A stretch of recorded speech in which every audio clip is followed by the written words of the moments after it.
Benvenuti come sempre, ci troviamo al termine di ogni trimestre per commentare i risultati finanziari. Oggi il bilancio definitivo di un 2020 di grande soddisfazione per Banca Mediolanum e allora andiamo ad analizzare i principali dati che rappresentano questo istituto e il suo modello di business, come sempre insieme all'amministratore delegato Massimo Doris. Benvenuto Massimo.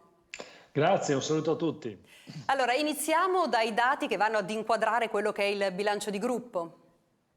Sì, il 2020, anno complesso per tutto il mondo, per la pandemia, è stato invece un anno complesso anche noi per dare servizio ai nostri clienti e per mantenere in sicurezza tutti i nostri dipendenti, ma dal punto di vista economico è stato un anno veramente ottimo, perché abbiamo concluso il 2020 con un utile netto di 434,5 milioni, con masse che hanno raggiunto il record e superato i 93 miliardi di euro, crescita del 10%, e ci confermiamo come una banca solidissima con un CET1, che sarebbe l'indice di solidità, del 20,4%, quindi un indice tra i migliori in Europa. L'utile sì, un po' inferiore a quello dell'anno scorso, che è stato un anno record, ma l'anno scorso i mercati avevano fatto dei risultati straordinari, l'anno scorso, scusate, il 2019,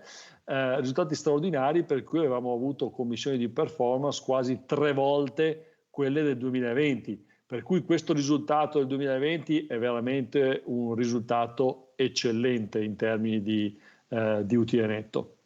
Anche le raccolte però testimoniano la vostra capacità di stare a fianco ai risparmiatori. In effetti un forte incremento rispetto all'anno precedente, poi so che avete comunicato di recente anche i dati di gennaio, sono in linea?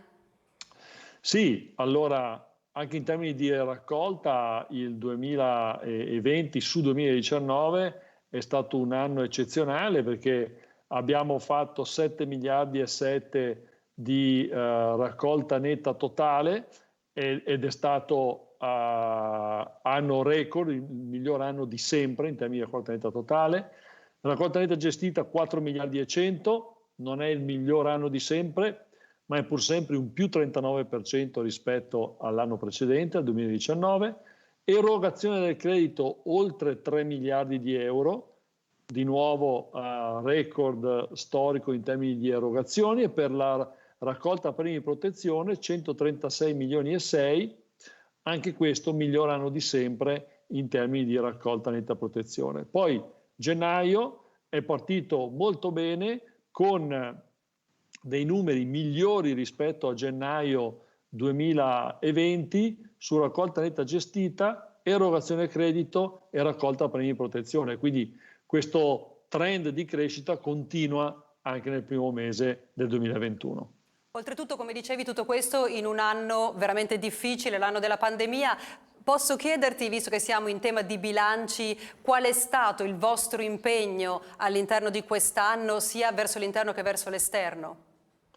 Beh, le due principali attenzioni sono state: uno, mettere in sicurezza i nostri dipendenti, ovviamente, due, a continuare a dare sostegno, supporto e servizio ai nostri clienti, e tre, cercare anche di aiutare il nostro paese per la situazione in cui si trovava. Quindi, andando per ordine, per quanto riguarda i collaboratori, abbiamo da subito cercato di metterli in sicurezza facendoli lavorare da casa.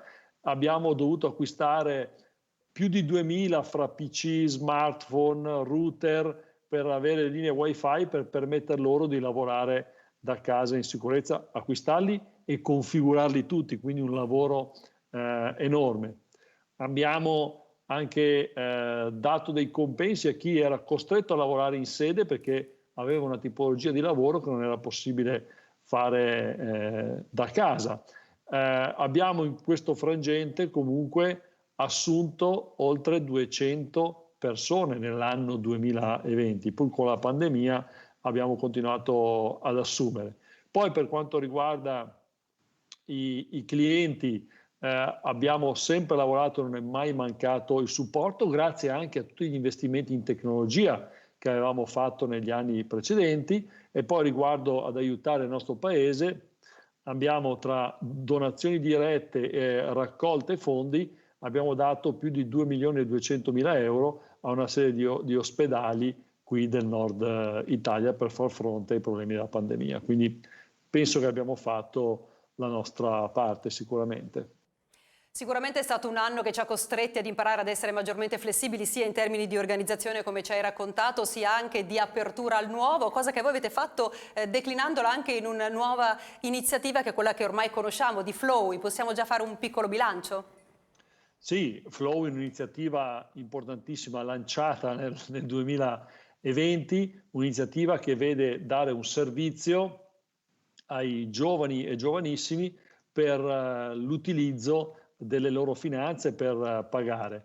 Abbiamo avuto un grandissimo successo, oltre 660.000 clienti in 7 mesi perché è partita a giugno, ma soprattutto Flowy è molto attenta alla sostenibilità e per raccontare una delle cose che facciamo, noi compensiamo la CO2 prodotta dagli acquisti dei clienti di Flowy piantando alberi. Ebbene, nel corso del 2020 abbiamo piantato oltre 27.000 alberi, compensando circa 800 tonnellate di CO2 emesse dagli acquisti fatti dai nostri clienti.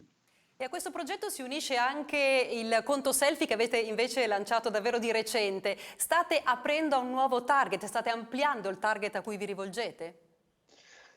Sì, il nostro obiettivo è raggiungere quelli che chiamiamo i giovani adulti risparmiatori, perché il progetto Selfie vuol dare loro la possibilità di accedere molto agevolmente alla banca, di avere in questo caso un conto corrente che dà tutti i servizi, quindi quelli di pagamento, quelli per avere anche credito, quelli di investimento, sia in titoli che in fondi. Quindi la massima autonomia nel gestirsi e la massima libertà di crearsi e utilizzare i propri servizi, quindi di crearsi un conto su misura.